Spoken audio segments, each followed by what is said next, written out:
Part 1, 1% improvement. These small steps you see represent tiny daily improvements. This idea comes from the book Atomic Habits by James Clear. Most people quit because they don't see results fast enough, but real change doesn't work like that. Imagine getting just 1% better every day. It feels small, almost useless, but over time, those tiny improvements quietly stack up. At first, nothing seems different, but one day, you look back and realize, you're not the same person anymore.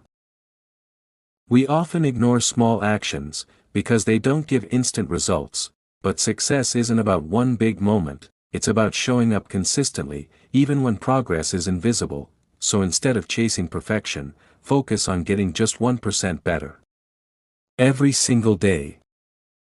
Part 2, Reverse Effect. Here, you can see two paths. One leads upward, built by good habits. But there's something even more important to understand. The same rule works in reverse. Just like small good habits build your life, small bad habits slowly break it. Missing one day doesn't feel like a big deal, delaying things feels normal, choosing comfort feels easy. But when those choices repeat every day, they create a completely different outcome. You don't notice the damage immediately, just like you don't notice growth right away. That's how habits shape your identity. Quietly. Every action you take is a vote for the person you're becoming, so the question is not, are you improving fast enough? The real question is, are your daily actions taking you in the right direction? Because in the end, your life is simply the result of what you do consistently. Part 3, Systems versus Goals. This big goal looks exciting. And this is where most people get it wrong. They focus on goals, instead of focusing on systems.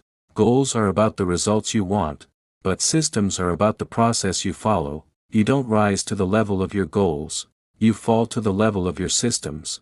That's why setting big goals isn't enough. You need small, repeatable actions that you can stick to every single day. Because habits are not just routines, they are the foundation of your future. If your system is strong, progress becomes automatic, and if your system is broken, even the best goals won't save you. So stop worrying about where you want to be, and start focusing on what you do daily. Fix the system, and the results will take care of themselves.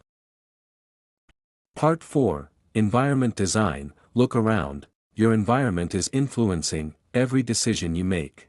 And here's the part that truly changes everything. You don't need more motivation, you need a better environment, because willpower is unreliable. Some days you have it, most days you don't, but your environment, it quietly shapes your decisions every single day. If distractions are everywhere, focus becomes hard. If bad habits are easy to reach, you'll repeat them without thinking.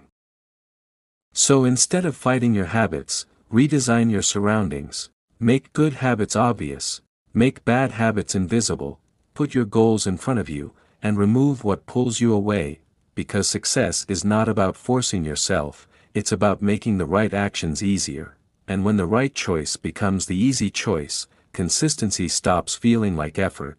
That's how real change happens, not through pressure, but through design. Part 5, Make it easy. What if the reason you're not consistent? And once you understand this, you stop relying on motivation, and start building systems that work without it, because the goal is not to stay motivated forever, the goal is to make action automatic. Start small, make it so easy that you can't say no. Instead of trying to read for an hour, read one page. Instead of working out for an hour, just show up for 5 minutes.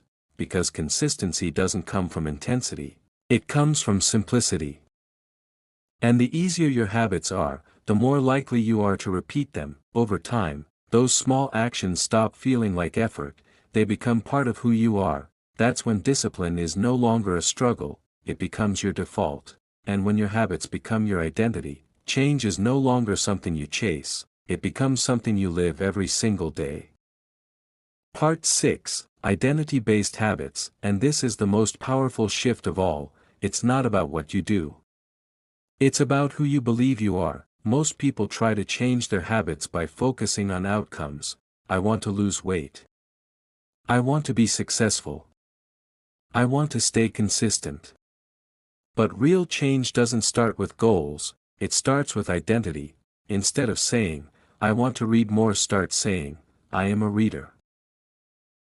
Instead of trying to work out, become the kind of person who never skips a workout, because every small action you take is a vote for your identity, and when you repeat those actions daily, you're not just building habits, you're becoming someone new. That's why lasting change is not about forcing yourself, it's about aligning your actions with the person you want to become. So don't just focus on what you need to do, focus on who you need to become, because once your identity changes, everything else follows. Part 7. Proof Reinforcement. And here's what truly locks in your new identity: proof. Every time you take a small action, you collect evidence that you are changing, evidence that you are becoming that person. The problem is, most people ignore these small wins. They only celebrate big results. But identity is not built on big moments. It's built on small proofs, repeated every single day. Reading one page is proof that you are a reader. Showing up for 5 minutes is proof that you are consistent. Making one right choice is proof that you are disciplined. And when these proofs stack up, your confidence starts to grow. You no longer doubt yourself, because you've seen the evidence. That's how belief is built, not by thinking, but by doing. So don't wait for big results to feel proud of yourself. Start collecting small wins, because the more proof you have, the stronger your identity becomes. And once your identity feels real, you stop going back to your old self.